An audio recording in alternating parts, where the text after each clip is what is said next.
Sebenarnya kehamilan itu dibagi sebagai 3 fase. Fase pertama trimester 1, fase 2 trimester 2, dan trimester 3. Biasanya ibu-ibu mulai menikmati masa-masa kehamilan ini pada trimester 2 karena sudah jarang sekali terjadi. Udah mual muntah sudah lewat, kencang-kencang belum muncul. Nah, ada beberapa hal yang kita perhatikan di sini. Ini bisa dimulai dari usia kehamilan 17 sampai 28 minggu.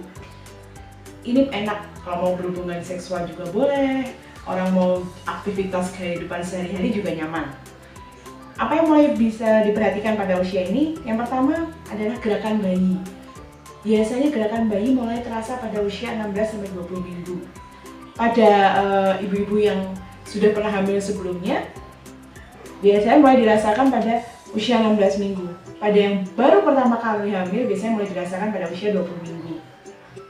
Denyut jantung janin sudah mulai terdengar. Biasanya kalau usia-usia hamil awal kita perlukan alat yang namanya USG untuk kita lihat denyut jantung janin. Tapi kalau udah usia-usia 16-17 minggu itu kita pakai alat yang namanya fetal phone, itu pun bisa terdengar.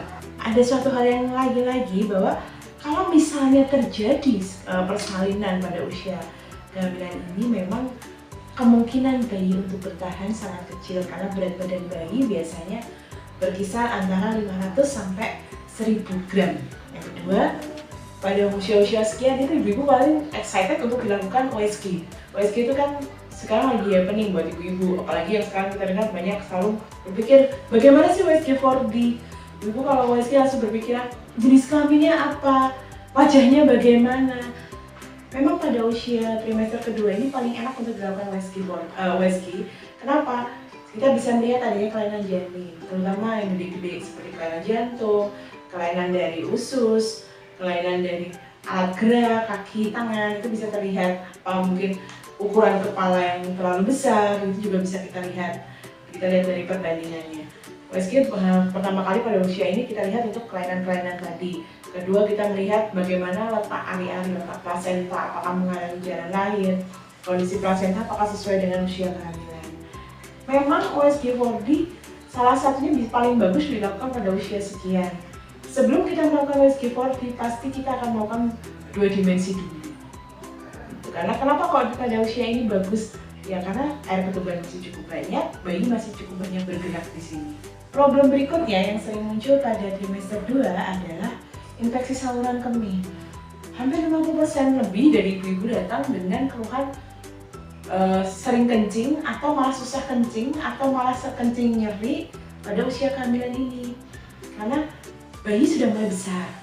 Jadi merasakan mereka mulai beraktivitas juga menekan dari saluran kencing. Di sini saya menyarankan untuk tetap minum lebih dari 2 liter sehari dan tidak menghindari untuk sering-sering ke kamar mandi karena memang usia posisi kehamilan sekian mereka pasien sering ke kamar mandi, mereka malas, suka ngumpet kencing, akhirnya jadilah infeksi saluran kencing. Infeksi ini bukannya sepele, tapi ini bisa berefek panjang. Satu, bisa membuat air ketuban jadi keruh, bisa menyebabkan ketuban pecah lebih awal sebelum waktunya. Yang kedua, bisa menyebabkan ancaman persalinan prematur seperti yang saya omongkan tadi. Jika terjadi persalinan pada usia sekian, itu kemungkinan bayi untuk survive sangat rendah karena tadi berat badan bayinya masih sangat kecil dan organ-organnya masih belum berkembang. Kapan sih kita harus waspada ketika suatu persalinan prematur ini membahayakan? Kadang kan, wah kalau aktivitas capek sedikit, kadang-kadang rasain kenceng-kenceng, kontraksi, ya kadang itu wajar, tapi kadang juga itu tidak wajar. Ketika kita dengan istirahat kencangnya itu menghilang, itu masih oke, berarti oh ini masih sebatas wajar. Cuma ketika kalau dengan istirahat kencangnya tidak menghilang, sampai membuat ibu ini terbangun ketika tidur, nah ini berarti sudah membutuhkan penanganan lebih lanjut untuk ke rumah sakit. Ini yang lagi tren juga mengenai baby moon. Selalu sekarang kan banyak ya berpergian pada saat hamil. Karena memang kondisi ibu hamil itu kan dalam kondisi siklusnya gampang berubah-ubah mood segala macam gitu ya. Harus dibikin senang. Nah, ada orang yang banyak melakukan baby moon. Untuk usia kehamilan sekian ini paling oke untuk dilakukan baby moon. Satu, karena untuk penerbangan juga dipersilahkan karena usia-usia sekian tidak terlalu terganggu, ancaman pengguguran sudah mulai agak rendah, ancaman persalinan belum muncul. Karena tadi, kalau misalnya di bawah 12 minggu ancaman pengguguran masih tinggi, terutama untuk penerbangan jarak jauh dengan tekanan udara yang tinggi ya. Dan kalau di atas 32 minggu resiko terjadinya persalinan. Itu sedikit yang bisa saya ceritakan mengenai usia kehamilan yang antara 17 sampai 28 minggu.